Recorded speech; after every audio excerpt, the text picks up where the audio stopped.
السلام علیکم ورحمۃ اللہ وبرکاتہ۔ الحمدللہ والصلاة والسلام علی رسول اللہ وعلی آلہ واصحابہ اجمعین۔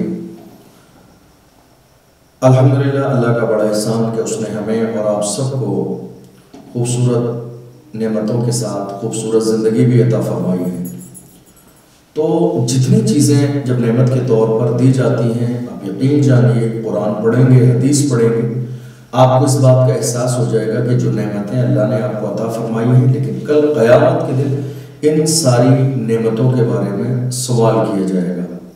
افسوس کہ آج ہماری زندگی میں تمام تر نعمتیں موجود ہوتے ہوئے بھی جس لیول پر ہم اللہ کی نافرمانی کرتے ہیں، جس طرح گناہ کرتے ہیں، جس طرح ہمارے دل سے اللہ کا خوف نکل چکا ہے، آپ یقین جانیے افسوسناک صورتحال ہے۔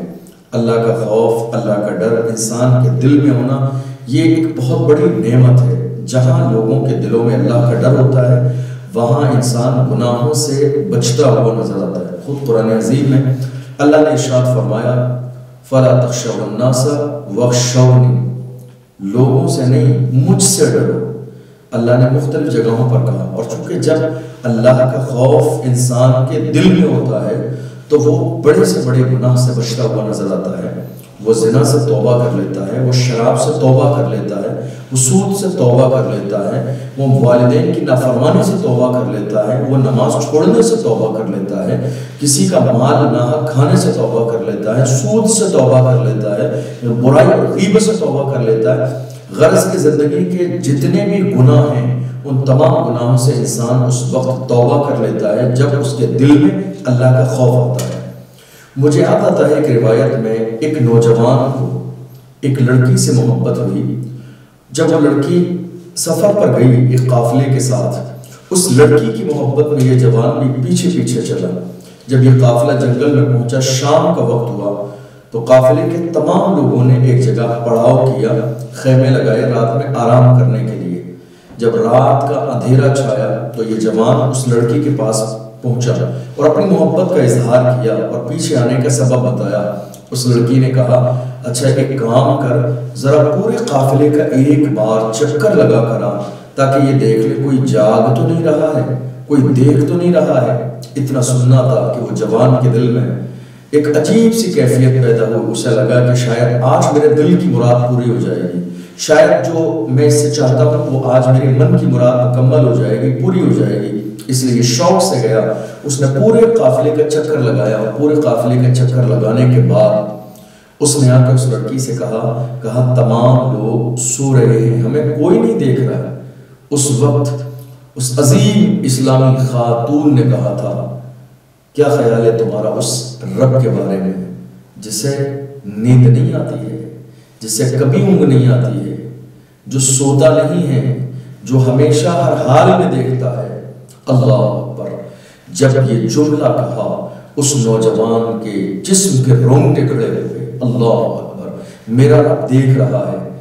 دنیا دیکھے نہ دیکھے، کاش زندگی کے ہر موقع پر جب ہم گناہ کرنے لگے، جب نافرمانی کرنے لگے، جب والدین کو ستانے لگے، جب کانوں میں ہمارے اذان کی آواز آئے اور ہم مسجدوں کی طرف نہ جائیں، ہمیں یہ خیال بار بار آنا چاہیے، میرا رب مجھے دیکھ رہا ہے، میرا رب دیکھنے والا ہے، میرا رب جاننے والا ہے، میرے رب کو میرے اعمال کی خبر ہے۔ میرا پروردگار ان ساری چیزوں کی بنیاد پر کہیں ایسا نہ ہو میرے لیے ایسا فیصلہ کر دیا جائے کہ میری دنیا بھی تباہ و برباد ہو جائے، میری آخرت بھی تباہ و برباد ہو جائے۔ ہمیں گناہ کرتے ہوئے کاش کہ یہ خیال آ جائے، تو اس خیال کا آنا ہی بہت بڑی نعمت ہے، تاکہ انسان اس خیال کی بنیاد پر اپنے گناہوں سے بچ جائے۔ اس جوان نے سچے دل سے توبہ کی، اس کے بعد وہ چلا گیا۔ کچھ وقت کے بعد جب اس جوان کا انتقال ہوا، کسی نے خواب میں دیکھا، کہا بتاؤ اللہ نے تمہارے ساتھ کیا معاملہ کیا ہوا تمہارے ساتھ؟ تم گناہ کرتے تھے، تم نافرمانی کرتے تھے، تم اللہ کے راستے پہ نہیں چلتے تھے، تم خواہشات نفسانی کی تکمیل کرتے تھے، جو تمہارا دل چاہتا تھا تم وہ کرتے تھے، تم نے کبھی اللہ کی فرما برداری نہیں کی، پھر آخر مرنے کے بعد خدا نے تمہارے ساتھ کیا معاملہ کیا؟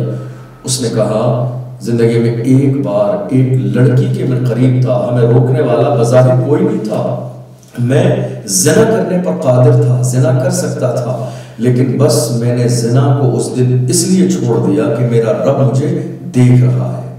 محض اس بنیاد پر میں نے اللہ کی خاطر ایک گناہ چھوڑا، میرے مرنے کے بعد خدا نے میرے سارے گناہوں کو بخش دیا۔ اللہ اکبر، آپ اندازہ لگائیے، میں نے رب کی رضا کے لیے ایک گناہ چھوڑا، میرے رب نے اس ایک گناہ کو چھوڑنے کی وجہ سے میرے زندگی کے سارے گناہ معاف کر دیے ہیں۔ یقین جانیے اللہ کی رحمت بہت عظیم ہے۔ جس دن آپ کے دل میں اللہ کا خوف ہوگا، گناہ کو چھوڑیں گے اللہ کو اس لیے کہ اللہ ناراض نہ ہو جائے، اللہ کے خوف سے اور اللہ کو راضی کرنے کے لیے جب آپ کوئی کام کر رہے ہیں کہ اللہ کی رضا کے لیے، تو اللہ راضی ہوگا۔ حضرت عمر فاروق اعظم رضی اللہ عنہ، میں کسی چھوٹے موٹے انسان کی بات نہیں کر رہا ہوں، امیر المومنین حضرت عمر فاروق اعظم رضی اللہ عنہ جب قرآن کی تلاوت ان کے سامنے کی جاتی تھی تو بے ہوش ہو کر زمین پہ گر جاتے تھے، زمین سے تنکا اٹھا کے کہتے تھے اے کاش کہ میں ایک تنکا ہوتا، اے کاش کہ مجھے میری ماں نے پیدا نہ کیا ہوتا۔ حضرت عمر فاروق اعظم رضی اللہ تعالیٰ عنہ کا حال یہ تھا کہ آپ روتے تھے، رونے کی وجہ سے آپ کے رخسار پر باضابطہ نشانات بن گئے تھے۔ یہ حال ان لوگوں کا تھا جن کو رسول اللہ نے دنیا ہی میں جنتی ہونے کی بشارت دی۔ ذرا ہم اپنے گریبان میں جھانک کر دیکھیں، ذرا ہم اپنے بارے میں اندازہ لگائیں، ہم کیا ہیں، ہماری حیثیت کیا ہے، ہماری اوقات کیا ہے۔ اتنے گناہ کے باوجود آج کسی بھی دن بیٹھ کر ہم نے اپنے گناہوں کا حساب نہیں لگایا۔ دنیا کی چیزوں میں، کاروبار میں، بزنس میں ہر مہینے یا ہفتے میں حساب لگاتے ہیں کہ کہیں نقصان نہ ہو جائے، تو گناہوں کا بھی نقصان کیجیے۔ محاسبہ نفس اسی کو کہتے ہیں، حساب لگائیے آپ نے ایک مہینے میں کتنے گناہ کیے ہیں، کیا کیا ہے، کتنی بار آپ سے برائی ہوئی، کتنی بار آپ سے غیبت ہوئی، کتنی بار آپ نے کسی مومن کا دل توڑا، کتنی بار آپ نے کسی کے ساتھ زیادتی کی، کتنی بار آپ نے حقوق والدین کے، رشتہ داروں کے جس کا آپ پر حق تھا وہ ادا نہیں کیا۔ حساب لگائیے، محاسبہ نفس، جو اللہ کا حق، جو اس کے رسول کا حق ہے وہ آپ نے ادا نہیں کیا، حساب لگائیے۔ آپ کو معلوم ہے قیامت کے دن ایک شخص کو لایا جائے گا، اس کے نامہ اعمال میں نیکیاں کم ہوں گی، اس کے جہنم میں جانے کا وقت قریب آ جائے گا، تو اس کی پلکوں کے بالوں میں سے ایک بال اللہ کی بارگاہ میں التجا کرے گا، مولا یہ تیرے خوف سے رویا تھا، اور تیرے محبوب نے فرمایا تھا جو اللہ کے خوف سے روئے گا ایک قطرہ بھی نکل جائے گا تو اس کے گناہ کو معاف کر دے گا۔ اسی بنیاد پر اللہ جو ہے اس بندے کے گناہ کو معاف کر دے گا۔ خوف خدا ہونا تو چاہیے۔ خوف خدا کی سب سے بڑی علامت یہ ہے کہ جس دن آپ کے دل میں اللہ کا خوف ہوگا اس دن آپ پانچوں وقت مصلی پہ نظر آئیں گے۔ نماز فجر کے بعد، ظہر کے بعد آپ کے سامنے قرآن رکھا ہوگا اور آپ قرآن کی تلاوت کریں گے۔ آپ کے دل میں اللہ کا خوف ہوگا، شریعت کا کبھی جو ہے مذاق نہ اڑائیں گے، نہ کبھی شریعت کے مسئلے کو یا شریعت کے فیصلے کو آپ ہلکا جانیں گے۔ آپ کے دل میں اللہ کا خوف ہوگا تو آپ کی زندگی حضور کی سنت کے مطابق گزرے گی۔ یاد رکھیے گا، آگاہ اپنی موت سے کوئی بشر نہیں، سامان 100 برس کا ہے، پل کی خبر نہیں۔ یہ جوانی، یہ زندگی، یہ نعمتیں، یہ شہرتیں، یہ نام، یہ ساری چیزیں دینے والی ذات اللہ کی ہے۔ کاش کہ ہم اپنے گناہوں پر شرمندہ ہوں اور ہم اس بات کا یقین کر لیں کہ میرا رب مجھے دیکھ رہا ہے۔ کہیں ایسا نہ ہو کہ میرے کسی گناہ کی وجہ سے میرا رب مجھ سے ناراض ہو جائے۔ اگر وہ ناراض ہوگا تو ہماری پوری زندگی میں صرف خسارہ ہی خسارہ ہے ہمارے لیے۔ آج رمضان کا یہ ماہ مبارک ہے، اس ماہ مبارک میں بھی ہمارے کتنے لوگ ایسے ہیں کہ رمضان گزرتا چلا جا رہا ہے، انہیں ذرے کے برابر کوئی احساس نہیں۔ نماز تراویح ہو رہی ہے، کوئی احساس نہیں۔ قرآن کی تلاوت ہو رہی ہے، کوئی احساس نہیں۔ اعتکاف کی برکتیں ہیں، کوئی احساس نہیں۔ شب قدر کی مبارک ان راتوں میں بازار میں گھوم رہے ہیں، شاپنگ کر رہے ہیں، معلوم نہیں اللہ نے ایک رات ہمیں رمضان میں 1000 مہینوں سے افضل عطا فرمائی ہے۔ کاش کہ اللہ کا خوف ہوتا نا تو یہ بازار میں نہیں، اللہ کے گھر میں ہوتے، مسجد میں ہوتے، اعتکاف میں ہوتے، نمازوں میں ہوتے، نماز تراویح میں ہوتے۔ محاسبہ کیجئے، محاسبہ نفس، حساب لگائیے صبح سے شام تک آپ نے کتنی نیکیاں کی ہیں، کتنے گناہ کیے ہیں۔ کہیں ایسا نہ ہو کہ آپ خوش فہمی میں زندگی گزارتے رہے ہو، کل قیامت کے دن آپ کے لیے بہت بڑا خسارہ ہو جائے۔ کوشش کیجئے، اللہ نے بڑا عظیم مہینہ ہمیں اور آپ کو عطا فرمایا، اپنے سینے کے اندر اللہ کا خوف پیدا کر لیجئے۔